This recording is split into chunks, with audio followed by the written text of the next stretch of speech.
شہر اللہ المحرم، جسے محرم الحرام بھی کہا جاتا ہے۔ محرم کا لفظی معنی ہے حرام کیا گیا، یعنی جس مہینے کی حرمت ہے، جس میں بہت سے ایسے کام حرام کیے گئے ہیں جن کو ایک مسلمان نہیں کرتا یا ان کا کرنا اس کے لیے حرام میں آتا ہے۔ محرم کے مہینے کو شہر اللہ کہا جاتا ہے، اللہ کا مہینہ، اور اللہ کی طرف اس مہینے کی اضافت تعظیمی ہے، یعنی اس مہینے کی تعظیم کی وجہ سے اس کو اللہ کا مہینہ کہا جاتا ہے۔ اس سے اس مہینے کی امپورٹنس کا پتہ چلتا ہے۔ صحیح مسلم کی روایت میں آتا ہے، ابو ہریرہ رضی اللہ عنہ سے روایت ہے کہ رسول اللہ صلی اللہ علیہ وسلم نے فرمایا، رمضان کے بعد سب سے افضل روزے اللہ کے مہینے محرم کے ہیں۔ تو گویا اس مہینے کی بھی خاص عبادت پھر کیا ہوئی؟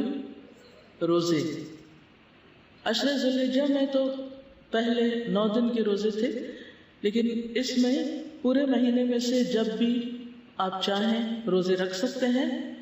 ضروری نہیں کہ پورے ہی مہینے کے روزے رکھیں جیسے رمضان میں رکھے جاتے ہیں، لیکن 10 تاریخ کا روزہ جو ہے اس کی خاص فضیلت ہے۔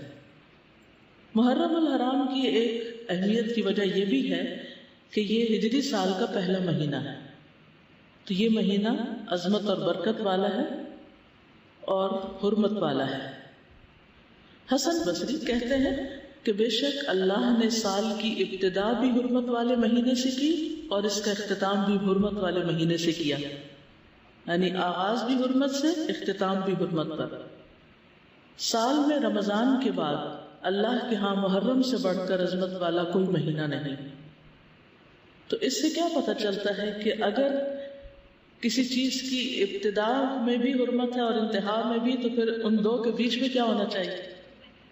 اس کا خاص خیال رکھنا چاہیے، یعنی جس کام کے آغاز میں اور جس کے اختتام پر خصوصی ہدایات دی جائیں اور اللہ سبحانہ وتعالیٰ کی عبادت اور خصوصاً روزے وغیرہ کی عبادت کی طرف متوجہ کیا جائے تو سال بھر بھی پھر اس کی عادت اپنا لینی چاہیے۔ نئے سال کا آغاز جو ہے وہ دعا سے کرنا چاہیے۔ عبداللہ بن ہشام سے روایت ہے، وہ کہتے ہیں کہ جب مہینہ یا سال آتا تو رسول اللہ صلی اللہ علیہ وسلم کے صحابہ یہ دعا اس طرح سیکھتے جیسا کہ وہ قرآن سیکھتے، اللہم ادخلہ علینا بالامن والایمان والسلامت والاسلام وجوار من الشیطان ورضوان من الرحمن۔ اس کا معنی ہے، اے اللہ اس مہینے کو یا اس سال کو ہمارے اوپر امن اور ایمان، سلامتی اور اسلام کے ساتھ، شیاطین سے بچاؤ یا شیطان سے بچاؤ اور رحمان کی رضامندی کے ساتھ داخل فرما۔ محرم کا مہینہ چونکہ حرمت والا مہینہ ہے تو اس مہینے میں خاص طور پر آپس میں ایک دوسرے پر ظلم کی ممانعت ہے۔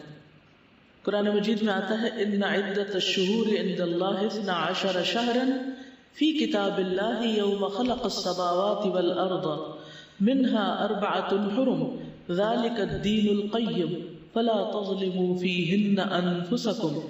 بے شک مہینوں کی گنتی اللہ کے نزدیک اللہ کی کتاب میں 12 مہینے ہیں، جس دن سے اس نے آسمانوں اور زمین کو پیدا کیا، ان میں سے 4 حرمت والے ہیں، یہی سیدھا دین ہے، سو ان میں اپنی جانوں پر ظلم نہ کرو۔ تو میسج کیا ہے؟ فلا تظلموا فیہن انفسکم، اپنے آپ پر یعنی ایک دوسرے پر ظلم نہ کرو۔